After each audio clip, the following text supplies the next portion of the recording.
Hello and welcome to बिटेनिंग। बहुत बड़ा एक क्वेश्चन जो आप सबके दिल में चल रहा है, मेरे भी दिल में कई बार चलता है कि यार बिटकॉइन अब बोरिंग हो गया है। मतलब बिटकॉइन अब उतना रिटर्न नहीं देगा जितना वो पास्ट में ये जो अर्ली लोग एंटर किए थे ना 2013 14 15 में। यार बस ये बिटकॉइन उन लोगों के लिए ही था। उन लोगों ने जितने पैसे बनाने थे बना लिए। अब bitcoin is not that very exciting. आपके दिल में थॉट आता है कि नहीं? और आपको ये भी लगता है कि यार बिटकॉइन इज लाइक बोरिंग। अगर कुछ करना है तो अब कुछ ऑल्ट कॉइन्स में देख लेते हैं। बिटकॉइन तो छोड़ देते हैं। तो बिटकॉइन के अंदर अब पोटेंशियल फ्यूचर में है कि नहीं? तो ये क्वेश्चंस बहुत सारे, ठीक है, ये नेचुरल है, नॉर्मल है, बट वही है कि आज टीचर्स डे है। तो टीचर्स डे पे कहते हैं ना कि यार कुछ ऐसा चीज़ लेके आनी चाहिए कि चलो ठीक है, लोगों को थोड़ा-सा नैरेटिव चेंज करके देखते हैं, थोड़ा-सा समझा के देखते हैं कि देखो ऐसा नहीं होता है। देखो सबसे पहले ना आप एक चीज़ को समझो कि बिटकॉइन बहुत अर्ली हो आप, ठीक है? पहले भी कई वीडियोज़ में मैं बता चुका हूँ, एस कर्व होता है। किसी भी टेक्नोलॉजी का एक एस कर्व होता है। एस कर्व का जहाँ से शुरू है ना, ज ठीक है? ऐसे करके अब आप ऐसे ऊपर जाओगे, फिर यूँ ऐसे करके फिर ऐसे एक एस कर्व बनता है, तो आप एस कर्व के बिल्कुल स्टार्टिंग में हो। जैसे अब ये एस ऊपर को उठना है, तो आप बिल्कुल स्टार्टिंग में हो, ठीक है? तो मतलब इसको आप ऐसे समझ लो कि जैसे अर्ली 1990s में 1999 1998 के आसपास जितना बड़ा इंटरनेट था, तो उसके बराबर का ही है क्रिप्टो, राइट? और बिटकॉइन में आप उतने ही अर्ली हो। तो जितना आप समझ लो कि इंटरनेट आज कितना विशाल है, कितना बड़ा है, तो आप समझ लो कि अगर मैं कह रहा हूँ कि आप बिटकॉइन में इतने अर्ली हैं जितना कि इंटरनेट था 1999 में, राइट? ऐसी कई स्टडीज़ हुई हैं। पास्ट में मैंने कई वीडियोज़ में भी कवर किया है। लेकिन मेरा आज समझाने का तरीका उस तरीके से नहीं है। मैं आज एक एक एग्ज़ाम्पल उठाता हूँ, एक बड़ी कंपनी का। और उस बड़ी कंपनी को स्टडी करोगे तो आपको कुछ शायद थोड़ा-सा आंसर मिलेगा कि नहीं, अगर हम बहुत बड़े हो जाते हैं साइज़ में, तो ज़रूरी नहीं है कि हमारे रिटर्न्स कम हो जाते हैं। तो ये एक इम्पोर्टेंट वीडियो साबित हो सकता है। आपकी नॉलेज में इज़ाफ़ा हो सकता है। और टीचर्स डे है, तो थोड़ा टीचर्स डे स्पेशल करते हैं। देखो, ये एक बहुत अच्छा, मैं अगेन इस ट्विटर हैंडल का बहुत बड़ा फ़ैन हूँ, क्योंकि ये जो डेटा लेके आते हैं ना, वो बड़ा माइंड ब्लोइंग डेटा होता है। तो इकोनोमेट्रिक्स में एक डेटा है कि ये बोल रहे हैं कि बिटकॉइन इज़ डूम्ड, जैसे मैंने बोला, और ये 500% और 1000% के जो कंपाउंडेड एनुअल ग्रोथ रेट आते थे, ये अब नहीं आएँगे, ठीक है? बट इन्होंने क्या करा, एक एग्ज़ाम्पल पकड़ा, यहाँ पे इन्होंने एग्ज़ाम्पल पकड़ा एनवीडिया का। एनवीडिया एक बहुत, बहुत बड़ा स्टॉक है, ट्रिलियंस में इसका मार्केट कैप है। तो इन्होंने एनवीडिया का स्टॉक पकड़ा और देखा कि एनवीडिया एक बहुत बड़ी कंपनी हो गई है, राइट? और आज अगर एनवीडिया का अगर हम मार्केट कैप देखें, राइट, तो ट्रिलियंस में है। तो अगर मैं इसको एक 1 सेकंड में यहाँ मार्केट कैप को डाल के देखता हूँ, यहाँ पे आप मार्केट कैप अगर मैं ये डाल के देखता हूँ, तो अगर मैं एनवीडिया को देखूँ, तो एनवीडिया चौथे नंबर पे है, 2.6 ट्रिलियन यूएस डॉलर। मतलब दुनिया की सबसे बड़ी जो मार्केट कैप है वो गोल्ड का है। गोल्ड को अगर निकाल दें, अगर कंपनियों में बात करें, तो नंबर 1 पे एप्पल है, नंबर 2 पे माइक्रोसॉफ्ट है और नंबर 3 पे एनवीडिया है। गूगल से बड़ी कंपनी है in terms of market cap.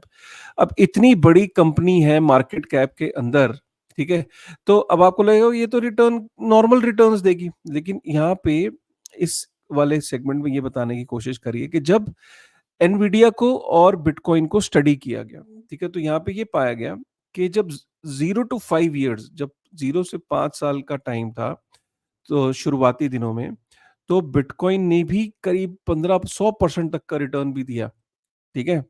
और एनवीडिया ने भी भाई 200% तक का रिटर्न दिया, जब शुरुआती दिन थे 0 टू 5 इयर्स में। जब 5 से 10 साल का को अगर देखें, जब बिटकॉइन 5 से 10 साल में देखें, तो भई उसने 1000%, 1500% का रिटर्न तो नहीं दिया, कंपाउंडेड एनुअल ग्रोथ रेट, लेकिन हाँ, 500% तक उसने टच किया, in next 5 to 10 years. Nvidia की बात करें तो हाँ, 200% का रिटर्न नहीं दिया, बट ठीक है, उसने 0 टू 100% के बीच में रिटर्न दिया, जब एनवीडिया 5 से 10 साल पुरानी कंपनी हो गई। जब बिटकॉइन 10 से 15 साल पुराना हो गया है, तो ठीक है, वो 500% का रिटर्न नहीं दे रहा है, फिर भी क्लोज टू से 100, 140, 150% का रिटर्न एक दे रहा है। और अगर हम एनवीडिया की बात करें, डिस्पाइट द फैक्ट कि ट्रिलियन में उसकी मार्केट कैप हो गई, वो फिर भी यू नो 100% का रिटर्न तो नहीं, बट ठीक है 70-80% के आसपास रिटर्न दे रहा है। लेकिन अब बहुत इंपॉर्टेंट है, अभी बिटकॉइन को 15 साल नहीं हुए, लेकिन एनवीडिया को 15 साल प्लस में एनवीडिया अब भी 200% का रिटर्न दे रहा है, इतनी बड़ी मार्केट कैप होने के बावजूद। राइट, तो यहाँ पे लिखा है कि an Nvidia as a 15-year-old company now has stronger returns than after the IPO. तो आप ये देख सकते हो कि आईपीओ के समय जो उसने रिटर्न दिए, वो अब इतनी बड़ी कंपनी होने के बाद भी वो रिटर्न्स दे रहा है 15 साल बाद। ये तो हम एक स्टॉक की बात कर रहे हैं, एनवीडिया की बात कर रहे हैं। यहाँ पे हम बात कर रहे हैं बिटकॉइन की, जो शुरू भी नहीं हुआ है अभी। राइट, तो उसकी अडॉप्शन और उसकी जो अवेयरनेस है बिटकॉइन की, आज भी अपने इंस्टीट्यूशंस में तो फैल गई है बिटकॉइन ईटीएफ आने के बाद।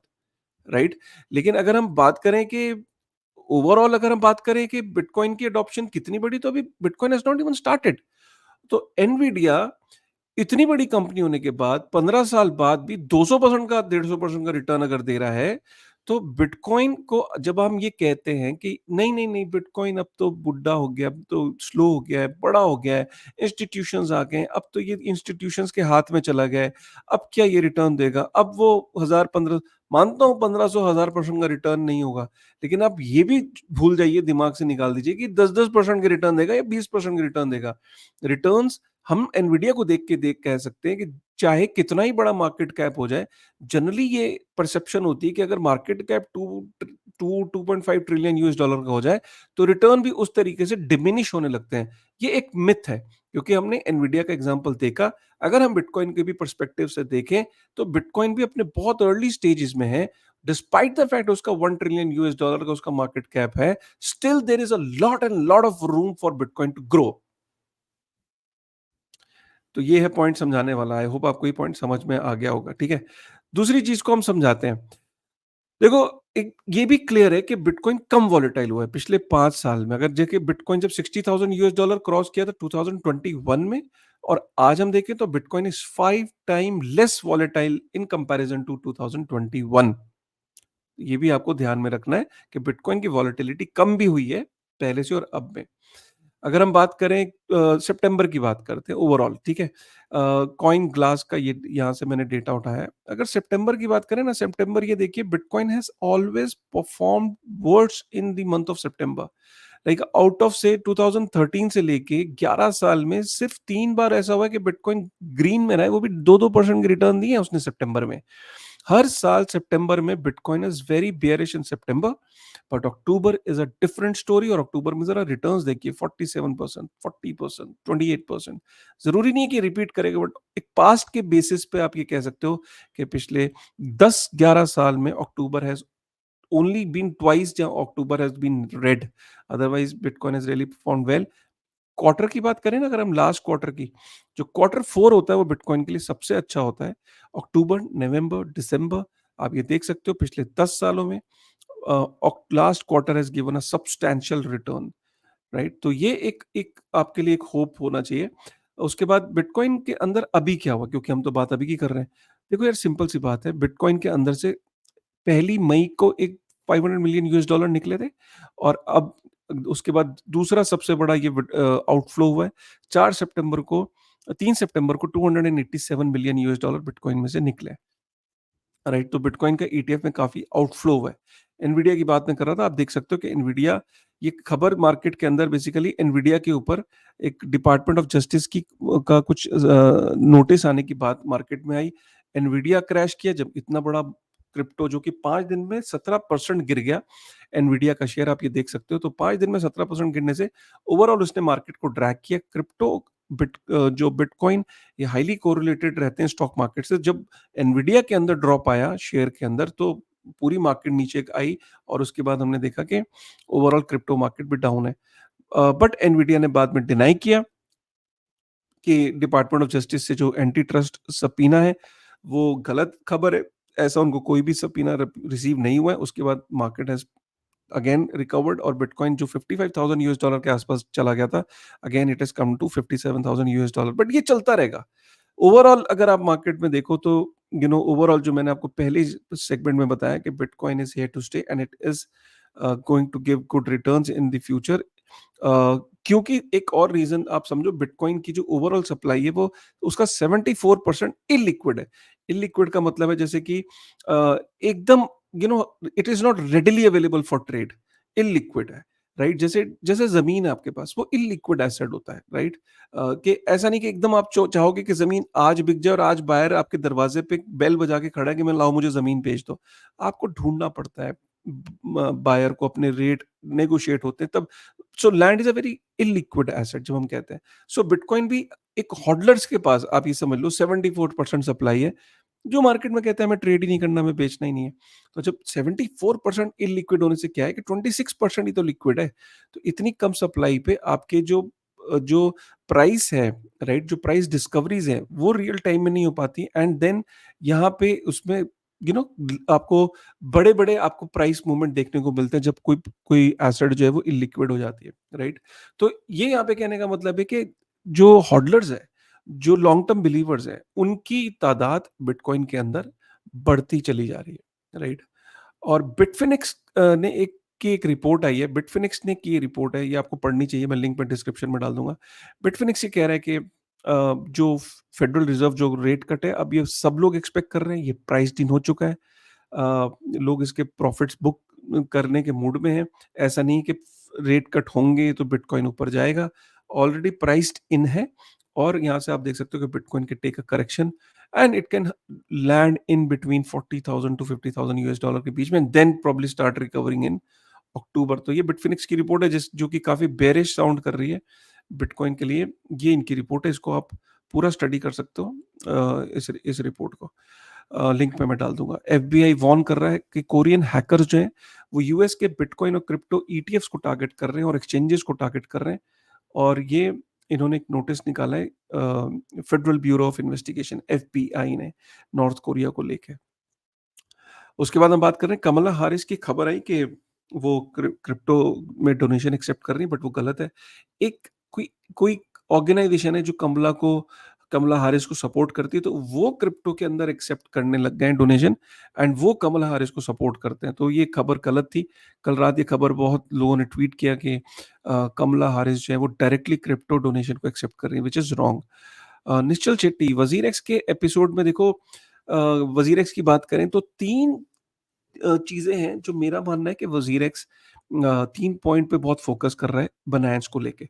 वो कह रहा है कि एक तो बनास के साथ मेरा डिस्प्यूट चल रहा है वज़ीर एक्स का, तो आप लोग जो वो नॉन कंटिंजेंट क्रेडिटर्स हो। नॉन कंटिंजेंट क्रेडिटर्स का मतलब होता है कि जब डिस्प्यूट सॉल्व होगा तो आप क्रेडिटर बनोगे। तो बनास के साथ वो कह रहा है कि हमारा डिस्प्यूट चल रहा है, still we are not saying कि जब वो सॉल्व होगा तो हम करेंगे। हमें सिर्फ 6 महीने की मोहलत चाहिए, उसने एफिडेविट में ये बोला है। तो non contingent creditors versus creditors. दूसरा, वज़ीर एक्स ये कह रहा है कि हमने बायनांस से कंट्रोल वापस लिया एसेट्स का और एक्सचेंज का क्योंकि हम वज़ीर एक्स को बंद नहीं होने देना चाहते थे। वज़ीर एक्स का बायनांस का इंटरेस्ट नहीं था। बायनांस मुकर गया, तो हमने वज़ीर एक्स को बंद नहीं होने दिया। हमने यूज़र एसेट्स जो थे उनको कंट्रोल में लिया एक और हमने एक्सचेंज को रन किया लेकिन अंडर प्रोटेस्ट।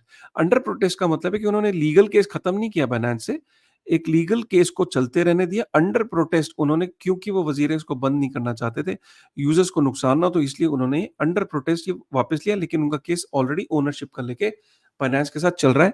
और एक और केस जहाँ वो कह रहे हैं कि बायनांस ने $17 मिलियन उन्हें अभी तक वापस नहीं किए। 3 चीज़ें बायनांस को क्लियर करनी चाहिए। मेरा ये मानना है कि मैंने जो ट्वीट किया है, मेरे ट्वीट में सिर्फ़ इतनी बात है कि वो बार-बार निश्चल शेट्टी बायनांस को लेके आ रहा है, एफिडेविट के अंदर ला रहा है, तो तो निश्चल शेट्टी बायनांस को जब लेके आ रहा है, तो बायनांस को एक बार तो ऑफ़िशियली ट्वीट करके कहना चाहिए कि भैया we are not part of it या ये गलत है, बायनांस को डिनाई कराना चाहिए। इंडिया से भी कोई बात नहीं कर रहा है इस बारे में। क्या इसलिए कि बायनांस वज़ीर से बड़ा है या निश्चल से शेट्टी से सीज़ी बड़ा है?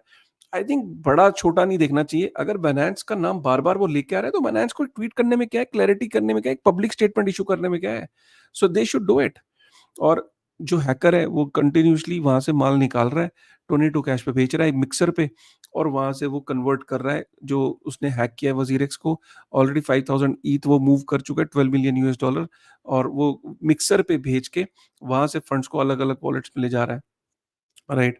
$290 बिलियन वर्थ का जो ज़्यूरिख का कैंटोनल बैंक है, वो बिटकॉइन और क्रिप्टो की ऑफरिंग कर रहा है। स्विट्ज़रलैंड इज़ वे फॉरवर्ड काफ़ी आगे हैं बाकी कंट्री से अगर हम कंपैरिज़न करें।